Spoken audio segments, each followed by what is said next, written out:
Hello friends. Meet RPSC के online YouTube channel पर आप सभी का स्वागत है।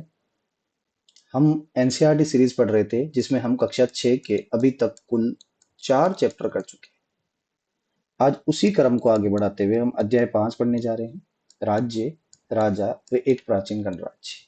हमने इससे पहले पढ़ा कि मानव के द्वारा कैसे सभ्यताओं का विकास होता है, किस प्रकार हमने वेद पढ़े, उसके बाद में हमने पढ़ा उत्तर वैदिक काल। आज हम उसी सीरीज को आगे बढ़ाते हुए हम नया काल पढ़ने जा रहे हैं, महाजनपद काल। वो इसी महाजनपद से कैसे बड़े बड़े साम्राज्य का स्थापना होती है, वो हम आज इस चैप्टर में पूरा देखेंगे कि किस प्रकार से एक नया साम्राज्य निकल कर आता है जिसका नाम क्या है, मगध। ये वाला पूरा इसमें कंसाइज किया गया है। तो वीडियो को अंत तक देखना। तो बिना देरी के हम प्रारंभ करते हैं। बहुत पहले शासक संभवतः लोगों द्वारा चुने जाते थे, परंतु करीब 3000 साल पहले राजा बनने की इस प्रक्रिया में कुछ परिवर्तन दिखाई दिए। कुछ लोग बड़े बड़े यज्ञों को आयोजित कर राजा के रूप में प्रतिष्ठित हो गए। अश्वमेध यज्ञ एक ऐसा ही आयोजन था। तो अश्वमेध यज्ञ के द्वारा आपने देखा होगा कि भगवान राम द्वारा भी इस यज्ञ का आयोजन करवाया गया था। तो राजा महाराजा जब भी राजा बनते थे, बड़े बड़े यज्ञों का आयोजन करवाते थे। उससे पहले हमने पढ़ा ऋग्वेदिक काल। ऋग्वेदिक काल में आपने देखा होगा कि जो भी राजा था, जो भी शासक था, वो किनके द्वारा चुना जाता था, लोगों के द्वारा। लेकिन 3000 साल पहले करीब राजा बनने की प्रक्रिया में कुछ परिवर्तन दिखाई दिए और लोग अलग अलग यज्ञ करवाते थे, जिसमें एक का नाम क्या मिलता है, अश्वमेध। एक आपने सुना होगा राजसूय यज्ञ। कौन सा यज्ञ? राजसूय यज्ञ। युद्ध क्षेत्र में राजा का सारथी ही उसका सहचर होता था। यज्ञ के अवसर पर वे राजा की विजय तथा अन्य गुणों का गान करता था। साथ ही सगे संबंधी, खासकर उनकी रानियां व पुत्रों को भी कई छोटे छोटे अनुष्ठान करने होते थे। तो युद्ध के समय राजा का जो सबसे मेन सहचर होता था वो कौन होता था? सारथी। जब राजा युद्ध में विजय होता था, उसके बाद में यज्ञ करवाता था, उनमें सारथी ही राजा का गुणगान करता था। इसके अलावा राजा के जो सगे संबंधी है, जैसे रानियां होती है, बेटे वगैरह होते हैं, वे भी कई छोटे छोटे अनुष्ठान कराते थे। नेक्स्ट देखते हैं।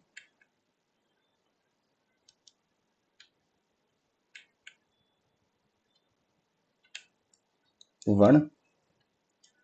4 वेदों में ऋग्वेद सबसे पुराना वेद है। ऋग्वेद के काल को हम ऋग्वेदिक काल के नाम से जानते हैं। हमने कल पढ़े थे वेद कितने होते हैं, 4। कौन कौन से? ऋग्वेद, यजुर्वेद, सामवेद और अथर्ववेद। टोटल वेद कितने हैं? सॉरी, 4 वेद। जिनमें जो ऋग्वेद का जो काल है उसको क्या कहा जाता है? ऋग्वेदिक काल।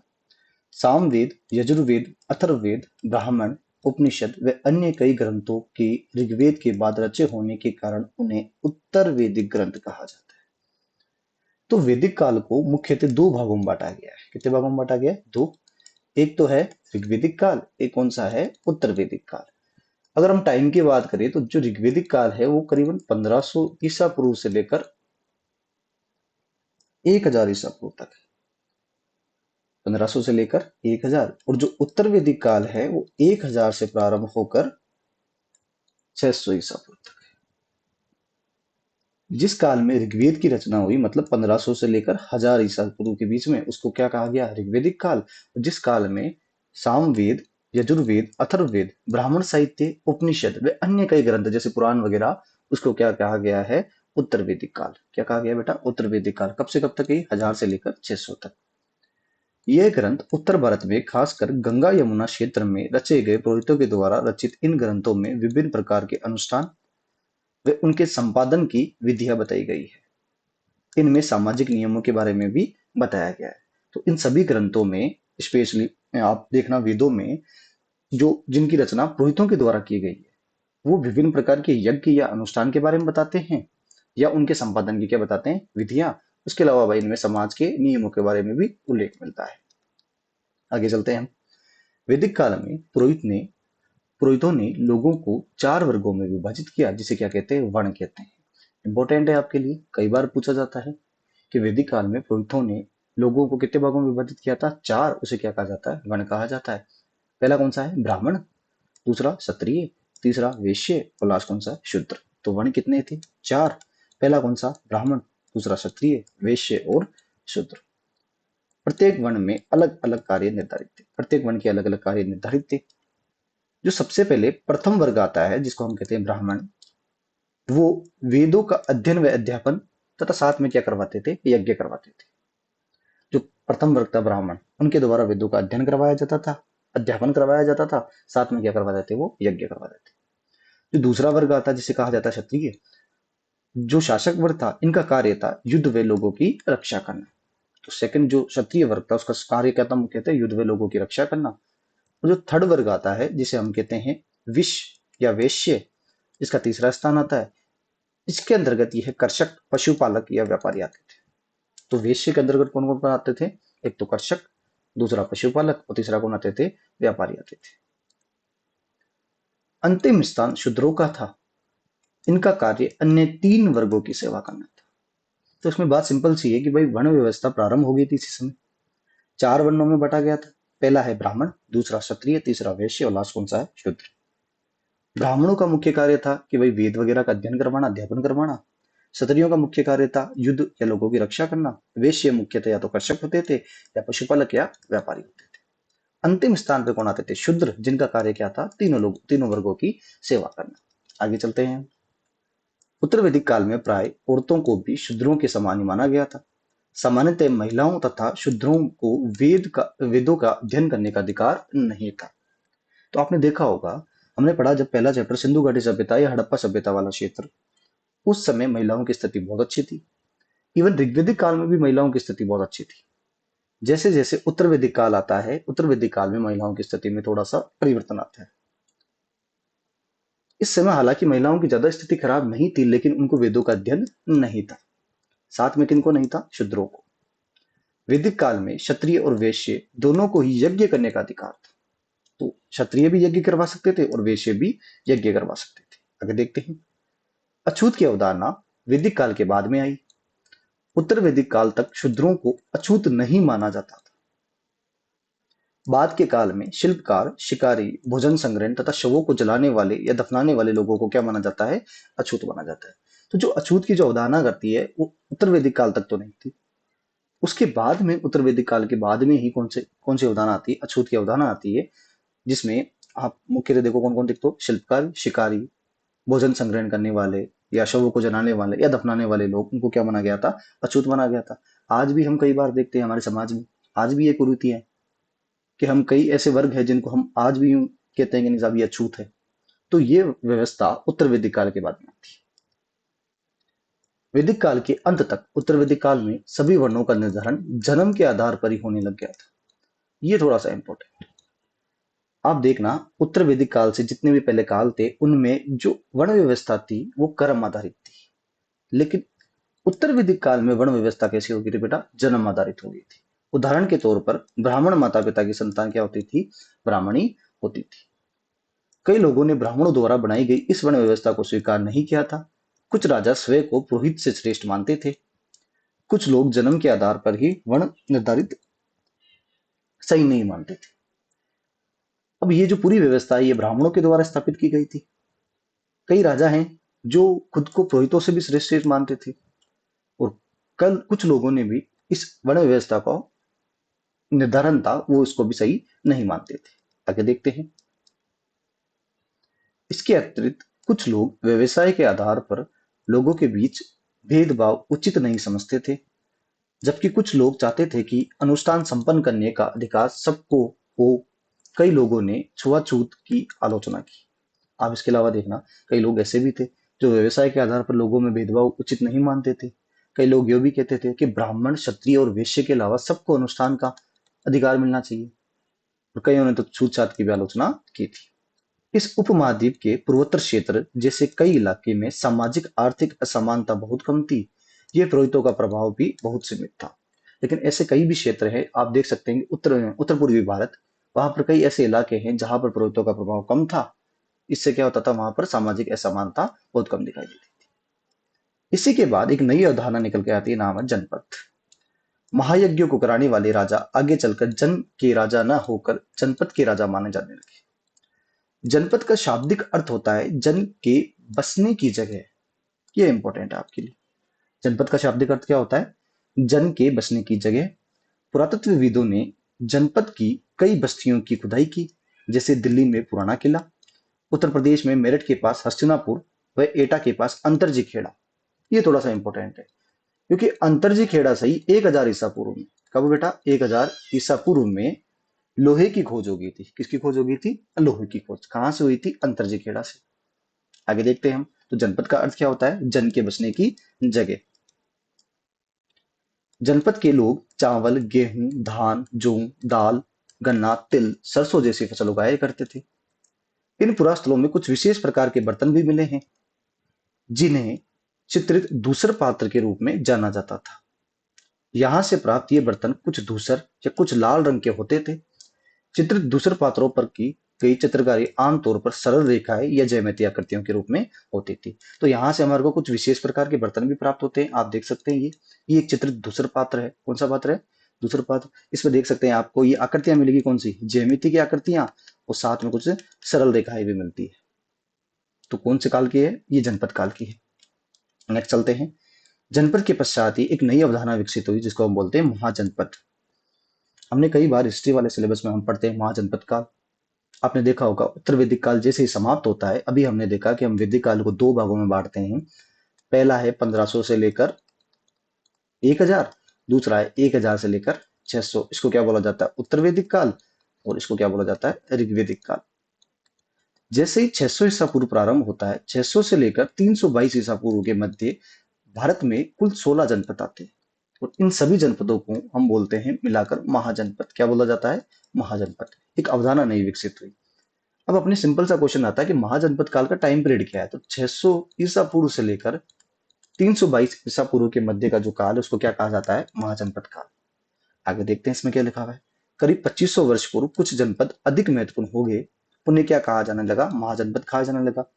अधिकतर महाजनपदों की कोई ना कोई एक राजधानी होती थी। कई राजधानियों में किलेबंदी भी की जाती थी। ये किलेबंदी आक्रमण से सुरक्षा करती थी, अर्थात इनके चारों ओर लकड़ी या ईंट या पत्थर की ऊंची ऊंची दीवारें बनाई जाती थी। हमने कल जब वेद पढ़ा तो वेदों में आपने देखा होगा कि जनता के द्वारा राजा को चुना जाता था, लेकिन राजा ने उस समय राजधानी का विकास नहीं किया था, न ही राजा किले में रहता था। आप देखिए जैसे ही महाजनपद काल आता है, राजा राजधानी का विकास करता है, साथ में कहाँ रहने लग गया था? किले में रहने लग गया था। कुछ राजा अपनी राजधानी के चारों ओर विशाल, ऊंची, प्रभावशाली दीवारें खड़ी कर अपनी समृद्धि व शक्ति का प्रदर्शन भी करते थे। अब राजा सेना रखने लगे। सिपाहियों को वेतन देकर पूरे साल रखा जाता था। आज भी ऐसा ही होता है। आप देखना, आज भी जब भी हमारे यहाँ इलेक्शन होते हैं, हम राजा मतलब एक तरह से राजनेता राजा ही होता है, हम चुनते हैं। तब चुनाव के दौरान, अभी चुनाव ही चल रहे हैं, चुनाव के दौरान आपने देखा होगा कई रैलियों का आयोजन होता है। उसमें क्या होता है कि जो उस क्षेत्र का जो नेता होता है वो क्या करता है? अपने स्मृति व शक्ति का प्रदर्शन करता है। इस काल में भी सेम ऐसा ही होता था, राजा के द्वारा शक्ति का प्रदर्शन किया जाता था। राजा अब सेना रखने लगे, लेकिन इससे पहले जब ऋग्वैदिक काल में राजा सेना नहीं रखता था। सिपाहियों को क्या मिलता था? वेतन। वेतन का कुछ भुगतान आहत सिक्कों के रूप में भी होता था। जैसे हम पढ़ेंगे एक जनपद कौशाम्बी। कौशाम्बी नगर उत्तर प्रदेश के प्रयागराज जिले में स्थित है। यहाँ से किले की दीवार के अवशेष मिलते हैं। यहाँ पर एक किला था, उसकी दीवार के कुछ अवशेष मिलते हैं। इसके एक भाग का निर्माण संभवतः 2500 ईसा पूर्व हुआ होगा। कौशाम्बी प्राचीन काल में वत्स महाजनपद की राजधानी थी। ये थोड़ा इंपॉर्टेंट हो जाता है आपके लिए कि वत्स महाजनपद की राजधानी कौन सी है? कौशाम्बी है। वत्स महाजनपद की राजधानी कौन सी है? कौशाम्बी है। आगे देखते हैं। ये आपका पूरा उस समय का जो जनपद काल है, महाजनपद काल, उसका पूरा आप मैप देख सकते हैं, नदियों के किनारे बसा हुआ। इधर देखिए एक आता है गांधार। क्या आता है बेटा? गांधार वाला क्षेत्र। ये देखिए एक तक्षशिला। कौन सा क्षेत्र? तक्षशिला। अब इधर देखिए इंपॉर्टेंट कुछ कुरु, पांचाल, कौशल। ये आप देखिए ये कौशाम्बी राजगृह वाला पूरा बेल्ट, जिसमें मगध जनपद। कौन सा जनपद? मगध। अब देखिए वज्जी जनपद। अब देखिए अंग जनपद। अब देखिए अवंती जनपद। कौन सा जनपद? अवंती। इस प्रकार टोटल कितने जनपद थे? 16 जनपद थे। कितने जनपद थे? 16। हम देखते हैं इनकी इंपॉर्टेंट राजधानी है कि 16 जनपदों में कौन कौन सी राजधानी है और कौन कौन सी नहीं है। एक बार याद करने की कोशिश करते हैं। कुल जनपद कितने हैं? 16। पहला जो जनपद मिला अफगानिस्तान वाले बेल्ट में, हमारे को दो जनपद मिलते हैं अफगानिस्तान क्षेत्र में। हमने अभी देखा कंधार वाला। तो पहला जो जनपद है उसका नाम है कंबोज, जिसकी राजधानी क्या थी? घटक। उसकी राजधानी क्या थी? घटक। दूसरा क्या है? कंधार या गांधार, जिसकी राजधानी क्या थी? तक्षशिला। तीसरा क्या है? कुरु, जिसकी राजधानी क्या थी? इंद्रप्रस्थ, जिसको हम वर्तमान में दिल्ली वाला बेल्ट बोलते हैं। पांचाल, राजधानी क्या है? अहिछत्र। नेक्स्ट कौन सा है? कौशल राजधानी क्या है? श्रावस्ती। इसी को क्या कहा जाता है? अयोध्या। इसी को क्या कहा जाता है? साकेत। अंग राजधानी कौन सी है? चंपा। वज्जीसन राजधानी कौन सी है? वैशाली।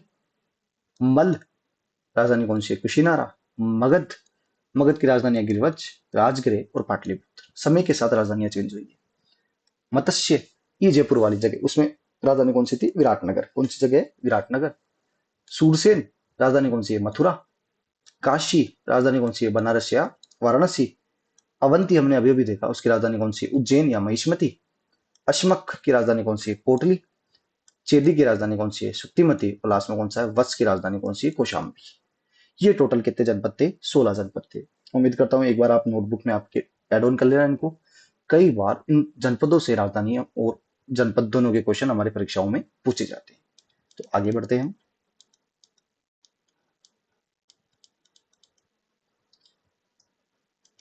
कर। महाजनपद के राजाओं को विशाल किलों व बड़ी सेनाओं के लिए प्रचुर संसाधन और पर्याप्त कर्मचारियों की आवश्यकता होती थी।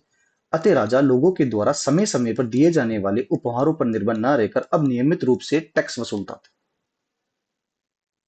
इससे पहले हम देखते हैं वैदिक काल से या महाजनपद काल से पहले, जो हमने वैदिक काल पढ़ा, ऋग्वैदिक काल, उत्तर वैदिक काल, सिंधु घाटी सभ्यता, उनमें राजाओं के द्वारा उपहार लिए जाते थे, ना कि टैक्स।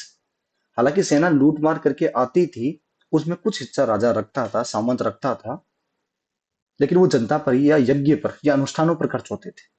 लेकिन अब बड़ी बड़ी किलों का निर्माण हुआ, बड़ी सेनाओं को, अब उनको मेंटेन करने के लिए राजा नियमित रूप से क्या लेने लग गया था? टैक्स लेने लग गया था। फसलों पर लगाए गए कर महत्वपूर्ण थे, क्योंकि अधिकांश लोग क्या है? कृषक है। आज भी अधिकांश लोग क्या है? कृषक है। आज भी हमारे यहाँ पर भाई टैक्स लिया जाता है फसलों पर। प्राय उपज का 1/6 हिस्सा कर के रूप में निर्धारित किया गया था, जिसे हम क्या कहते थे? भाग कहते थे। ये थोड़ा सा याद रखना कि महाजनपद काल में टैक्स कितना लिया जाता था? तो 1/6।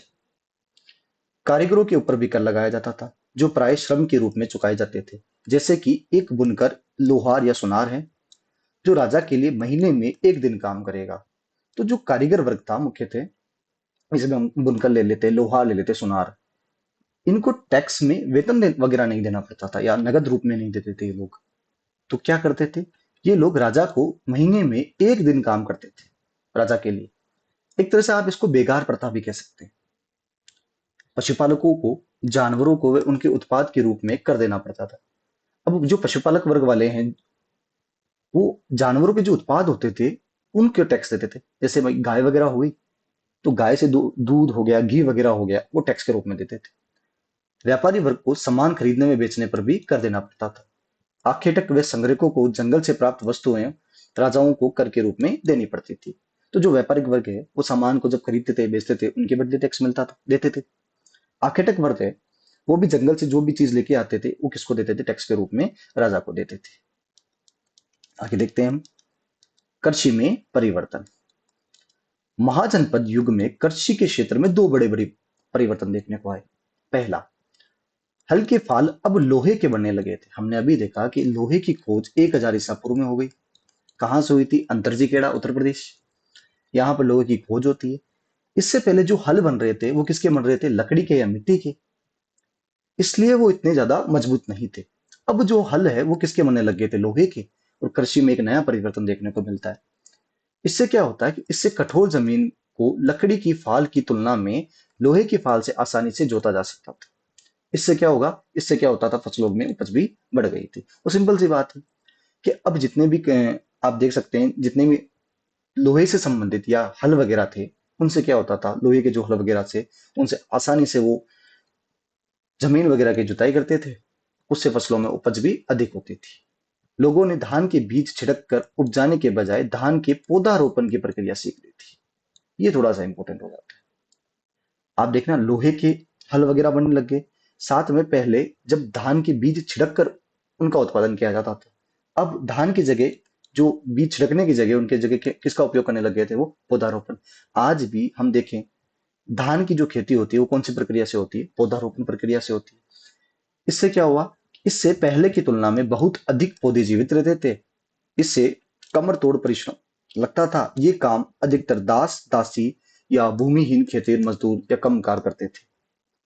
तो अब एक नई प्रक्रिया चालू हुई थी जिसका नाम क्या है, पौधारोपण प्रक्रिया। आगे देखते हैं। सूक्ष्म निरीक्षण। पहला कौन सा जनपद, मगध। एक महाजनपद ही है बड़ा। लगभग 200 साल के भीतर मगध सबसे महत्वपूर्ण जनपद बन गया था। गंगा व सोन जैसी नदियों मगध से होकर बहती थी। ये थोड़ा इंपॉर्टेंट रहता था। तो मगध कौन कौन से क्षेत्र में कौन कौन सी नदियां बहती मुख्य थे, गंगा और उसकी सहायक नदी कौन सी है, सोन। अतः ये नदियां यातायात, जल वितरण, जमीन को उपजाऊ बनाने के लिए भी महत्वपूर्ण थी। तो आपने देखा होगा मगध वाला क्षेत्र, वैसे पाटलिपुत्र बिहार वाला क्षेत्र, आज भी आप देखिए वहां पर मुख्य नदियां कौन सी है, गंगा व सोन। और इतनी बड़ी नदियां हैं, ये इतना ज्यादा इनमें जल घनत्व पाया जाता है कि आराम से आज भी यातायात होता है। और इसी क्षेत्र में आपने देखा होगा गंगा यमुना दोआब क्षेत्र भी कहते हैं। दोआब दो नदियों के बीच का हिस्सा। अब दोनों नदियों के जो बीच का हिस्सा है वो अत्यधिक उपजाऊ होता था, इसलिए भी महत्वपूर्ण था। ऐसा ही मगध था। मगध एक ऐसा एक एक हिस्सा जंगलों से भरा हुआ था। जंगल में रहने वाले हाथियों को पकड़कर उन्हें प्रशिक्षित कर सेना के काम में भी लिया लाया जाता था। यही नहीं, जंगलों से घर, गाड़ियां व रथ बनाने की लकड़ी भी मिलती थी। अब बिहार वाला बेल्ट, मगध वाला जो क्षेत्र है, उस मगध में एक हिस्सा जंगल भी थे। उन जंगलों में खूब सारे हाथी थे। अब जो भी राजा था उन हाथियों को पकड़ते थे, प्रशिक्षित करते थे और अपनी सेना में काम में लेते थे। इसलिए मगध आगे बढ़कर आया, आगे निकल कर आया सभी जनपद में। और यही नहीं, जंगल से खूब सारी लकड़ियां भी लेके आते थे। उससे क्या होता था, खूब सारी गाड़ियां बनाई गई, घर बनाए गए और रथ बनाए गए थे। इन्हीं हाथियों में हम देखते हैं कि मगध में एक शासक बनेगा आगे, चंद्रगुप्त मौर्य, जो मौर्य वंश की स्थापना करता है। वो अलेक्जेंडर, सिकंदर, हम सिकंदर बोलते हैं। अलेक्जेंडर के सेनापति सेल्यूकस निकेटर को 500 हाथी गिफ्ट करता है। कितने हाथी गिफ्ट करता है, 500। तो वो इसी क्षेत्र के थे।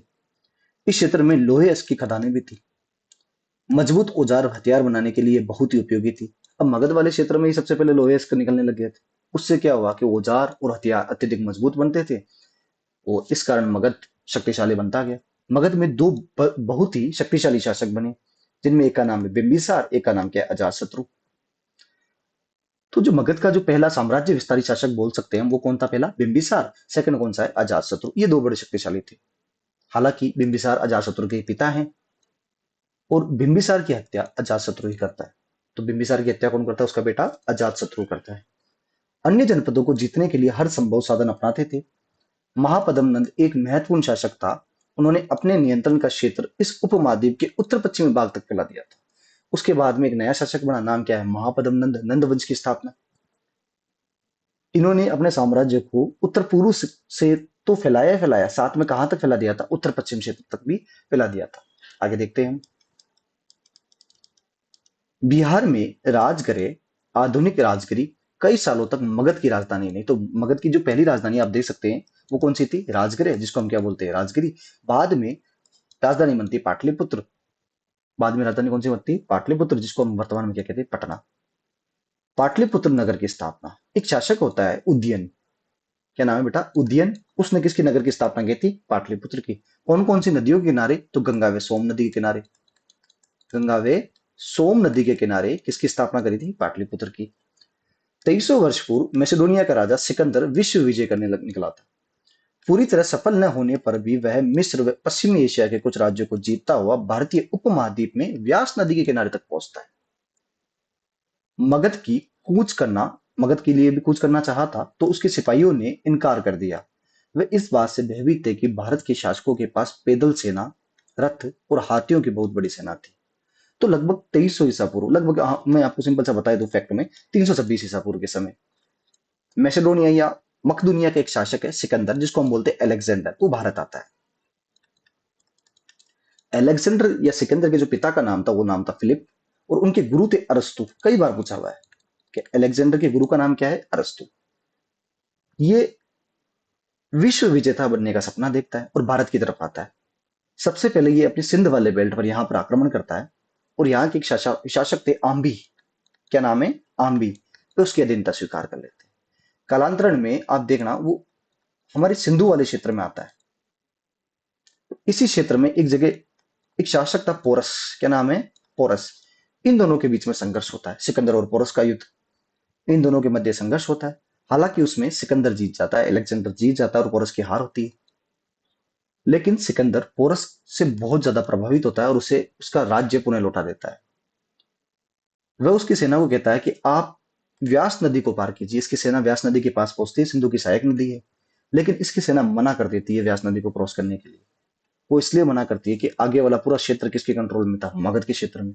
उन सबको लगता था कि मैं मदद में, वो लगता क्या था, इवन सबको मालूम था कि मगध वाले क्षेत्र में एक तो पैदल सेना, साथ में कौन सी रथ सेना और हाथियों की सबसे बड़ी सेना है। इसलिए सिकंदर व्यास नदी को क्रॉस नहीं करता है। कौन सी नदी को क्रॉस नहीं करता है? व्यास। हमारे लिए कई बार क्वेश्चन पूछा जाता है कि सिकंदर की सेना ने कौन सी नदी को पार करने के लिए मना कर दिया था, तो वो कौन सी बेटा? व्यास नदी। और ध्यान रखना, सबसे पहले भाई सिकंदर और पोरस, ये लगभग कब की बात है? 326। सिकंदर के पिता का नाम क्या था? फिलिप। और उनके गुरु का नाम क्या था? अरस्तु। सिकंदर कहाँ का शासक था? मैसिडोनिया का, जिसको क्या बोला जाता है? मकदुनिया। आगे देखते हैं। वज्जी संघ। मगध के निकट ही वज्जी राज्य था, जिसकी राजधानी कौन सी है? वैशाली। ये कहां पर स्थित है? बिहार में। तो आप सिंपल से याद कर लेना, वैसे वज्जी वैसे वैशाली। यहाँ अलग किस्म की शासन व्यवस्था थी, जिसे गण या संघ कहा जाता था।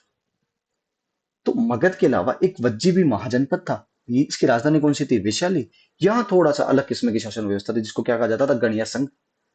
गण या संघ में एक से अधिक शासक होते थे। प्रत्येक व्यक्ति राजा कहलाता था। यहाँ सभी मिलकर विभिन्न अनुष्ठानों में एक साथ संपन्न करते थे और सभाओं में बैठकर बातचीत, बहस व वाद विवाद के जरिए फैसले लेते थे।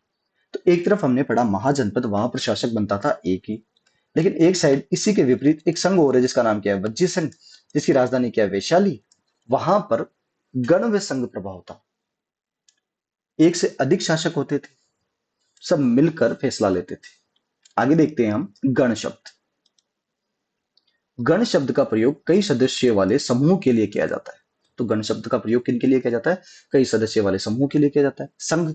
संघ का अर्थ ही होता है संगठन या सभा। स्त्रियां, दास, कामगार इन सभाओं में हिस्सा नहीं ले सकते थे। बुद्ध व महावीर दोनों गण व संघ से संबंधित थे। हम पढ़ेंगे बुद्ध और महावीर दोनों क्षत्रिय थे, राजा थे एक तरह से। तो उनका संबंध किससे था? गण व संघ से था। बौद्ध साहित्य में संघ के जीवन का बहुत ही सजीव वर्णन मिलता है। और हमने पढ़ा भी है, बुद्ध के द्वारा संघ की स्थापना की गई थी सारनाथ में। बौद्ध संघ की स्थापना कहां पर की गई थी? सारनाथ में। तो उनके जीवन में भी संघ का सजीव प्रभाव था। वज्जी संघ यह वर्णन वज्जी संघ का यह वर्णन बौद्ध धर्म का एक प्रसिद्ध ग्रंथ है। नाम क्या है? दीर्घ निकाय। क्या नाम बेटा? दीर्घ निकाय, उससे मिलता है। दीर्घ निकाय एक प्रसिद्ध बौद्ध ग्रंथ है, कई बार पूछा हुआ है। वज्जी संघ का वर्णन हमें कौन से निकाय से मिलता है? दीर्घ निकाय से। और ये कौन से धर्म से संबंधित है? बौद्ध धर्म से संबंधित है, जिसमें बुद्ध के कई व्याख्यान दिए गए हैं। इन्हें करीब 2300 साल पहले लिखा गया था। इन्हें कब से लिखा गया था? 2300 साल पहले लिखा गया था। हमने पढ़ा, अभी अभी पढ़ा था, बिंबिसार हयक वंश के जो शासक थे, उनका बेटा था अजातशत्रु। ये वज्जी संघ पर आक्रमण करना चाहता था। उन्होंने अपने मंत्री वस्कार को वज्जी संघ पर आक्रमण के संदर्भ में सलाह लेने के लिए बुद्ध के पास भेजा था। किसके पास भेजा था? गौतम बुद्ध के पास भेजा था कि आप जाके पूछ के आना, क्या सलाह है क्या नहीं। तो अजातशत्रु ने अपने मंत्री वस्कार को वज्जी संघ पर आक्रमण के संदर्भ में किनके पास भेजा था? भगवान बुद्ध के पास भेजा था। बुद्ध क्या कहते हैं वज्जीवासियों के लिए? बुद्ध ने कहा कि वज्जीवासी तब तक उन्नति करते रहेंगे जब तक वे पूर्ण रूप से नियमित सभाएं करते रहेंगे, आपस में मिलजुल कर काम करते रहेंगे, पारंपरिक नियमों का पालन करते रहेंगे, बड़ों का सम्मान समर्थन व उनकी बातों पर ध्यान देते रहेंगे, वज्जी महिलाओं के साथ जोर जबरदस्ती नहीं करेंगे, उन्हें बंधक नहीं बनाएंगे, शहर व गांवों में चैत्यों का रखरखाव करेंगे, विभिन्न संतों का सम्मान करेंगे और उनके आने पर या जाने पर कोई भी रोक नहीं लगाएंगे। ये किन का कहना था? गौतम बुद्ध का कहना था। किन के लिए? वज्जीवासियों के लिए। कई शक्तिशाली राजा इन संघों को जीतना चाहते थे। राज्य अब से लगभग 1500 साल पहले तक चलता रहा। उसके बाद गुप्त शासकों ने गढ़ व संघ पर विजय प्राप्त कर उन्हें अपने राज्य में शामिल कर लिया था। उसके बाद में भाई गुप्त शासकों ने, जैसे मौर्य वंश समाप्त होता है, हम पढ़ते उत्तर मौर्य काल, उसके बाद में कौन आ गए थे? गुप्त शासक इन पर अधिकार करते हैं। कौन अधिकार करते हैं? गुप्त शासक। आगे देखते हैं हम। एथेंस में प्रजातंत्र या गणतंत्र। लगभग 2500 साल पहले एथेंस के लोगों ने एक शासन व्यवस्था की स्थापना की, जिसे प्रजातंत्र या गणतंत्र कहते थे। यह व्यवस्था लगभग 200 साल तक चलती रही, जहां वहां 30 से ऊपर के उन सभी पुरुषों को पूर्ण नागरिकता प्राप्त थी जो दास नहीं थे। वहां एक सभा थी जो महत्वपूर्ण विषयों पर निर्णय लेने के लिए साल भर में काम कम से कम कम से कम 40 बार बुलाई जाती थी। इस सभा में सभी नागरिक भाग नहीं ले सकते थे।